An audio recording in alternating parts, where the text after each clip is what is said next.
from coupe SUVs to AMG crossovers. As you can imagine it, the chances are Mercedes have built it. Now though, it seems like they're simplifying the lineup with this, the all-new CLE.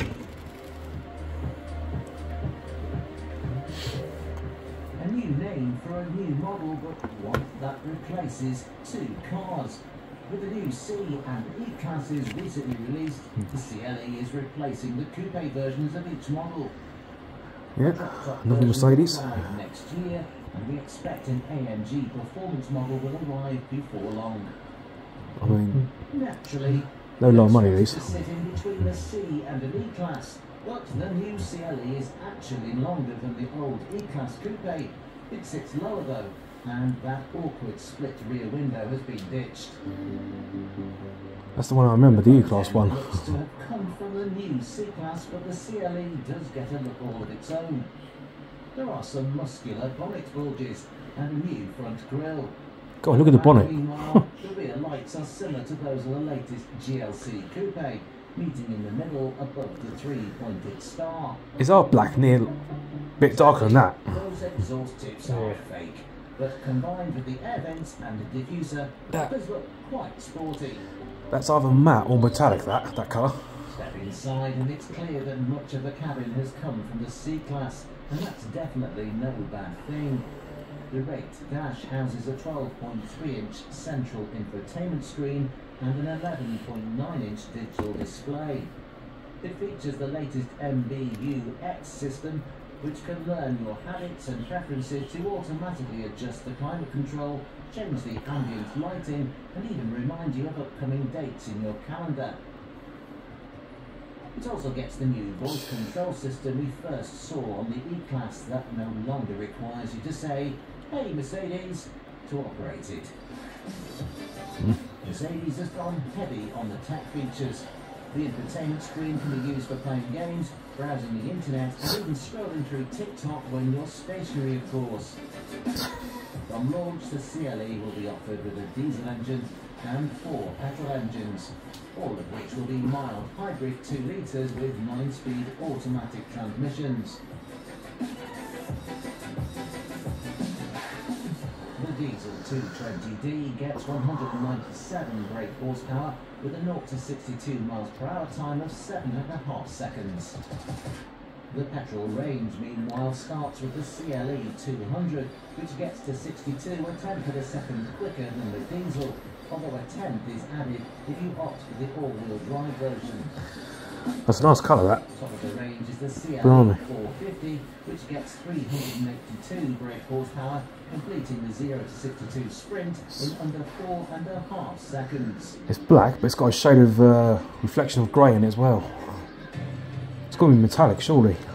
Since BMW reinvented the Mini in 2000, each new generation that's released seems to get bigger and uglier. The current 4th generation car is a far cry from the car released 23 years ago, and even more far removed from the 1959 original. Now though, Mini has lifted the lid on its latest generation hatchback, the 2024 Mini Cooper EV. As the name suggests, it's electric, but petrol-powered versions will be available when it goes on sale next year. I should have guessed. And straight away, its design is a huge improvement over the current car, with a more minimalist look and classic proportions with the wheels pushed out right to the corners.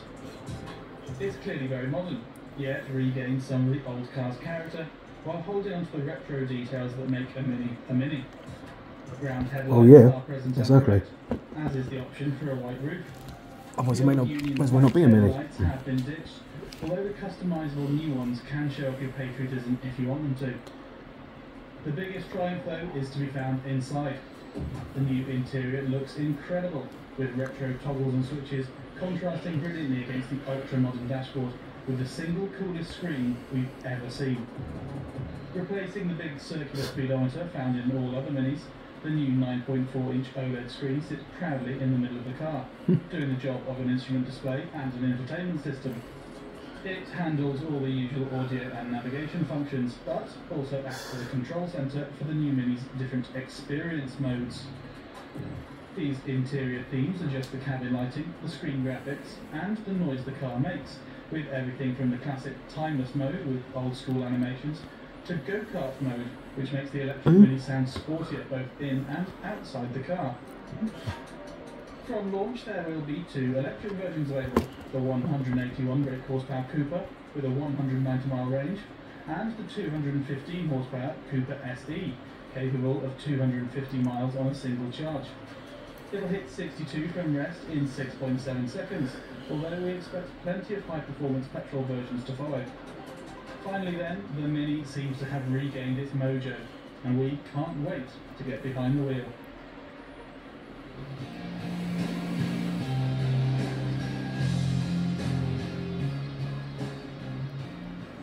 For decades now, performance car makers have been cashing in on the SUV trend.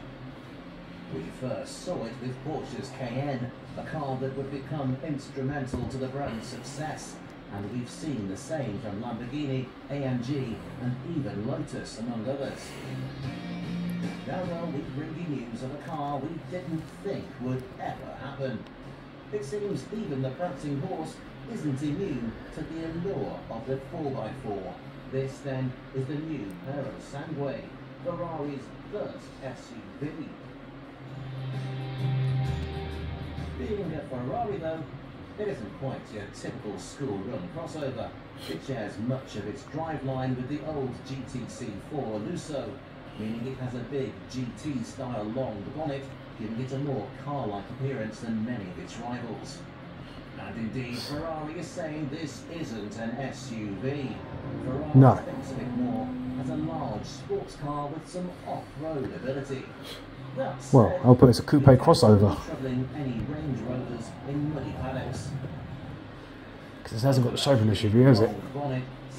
More car than that. 5-litre naturally aspirated V12, marking it apart from the V8s and V6 hybrids of its rivals, although we wouldn't be surprised to see similar motors making their way into the Aero Sangue.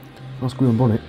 The supercar power plant produces 715 brake horsepower, and with no hybrid assistance to speak of. It's mounted all the way back in the engine bay for optimum weight distribution, feeding power through an 8-speed gearbox at the rear. We'll let you make your minds up on the styling, but it's fair to say it's a clear step away from the Bentayga or Urus. It's also a step away in price. It's on sale now from £313,000, but you'll do well to get change from Jesus. once you've perused the options list. Good. The Aero Sangue is very much focused on performance. 0 to 62 miles per hour takes just 3.3 seconds onto a top speed of 192. It gets 4-wheel steering, active suspension, and a supercar-inspired driving position to remind you this is no Porsche Cayenne. The question is, though, should you be spending more than £250,000 on a 4-door Ferrari? Or are you better off with this, the faster and cheaper Aston Martin DBX?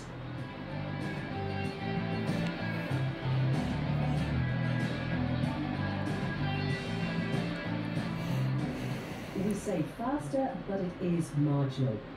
The 0 to 62 time is identical, 3.3 seconds, while its top speed is 1 mile per hour higher at 193. It is way cheaper though, starting at less than 200 grand. Not exactly cheap then, and it certainly does not look it. Larger intakes and just literally 100 grand cheaper than the other one. Regular DBX, while its AMG V8 produces a thumping 697 bhp. Naturally, the stopping power has also been increased. Carbon ceramic brakes are fitted as standard, improving braking performance and reducing weight with a 40-kilo reduction in upsprung mass. Brake cooling has been improved too, as has the pedal feel, while elsewhere on the chassis, the air suspension has been retuned for flatter cornering. There is also a new electronic differential at the rear. Up to 100% of the engine's power can be sent to the rear wheels. meaning that this could be one of the very few cars that could truly rival the Pura Sunway. Quite why anyone would feel the need to spend such vast quantities of cash on fast 4x4s is beyond us, and perhaps that's the point. They give you bragging rights that few other cars can. But we go for the fastest one over the most expensive one every time.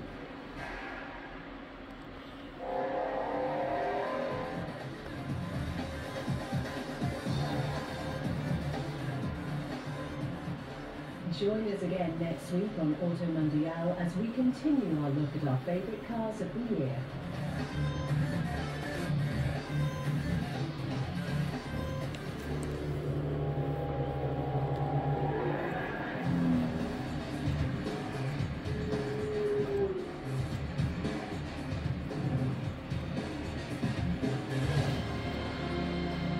What the hell happened there?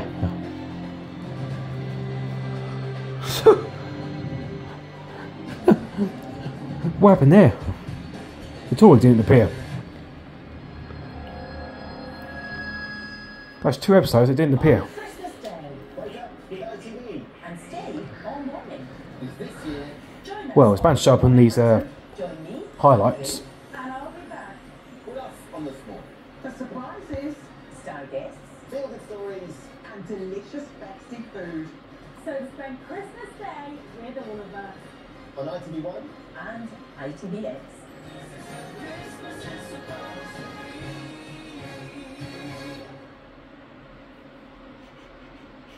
Are you suffering from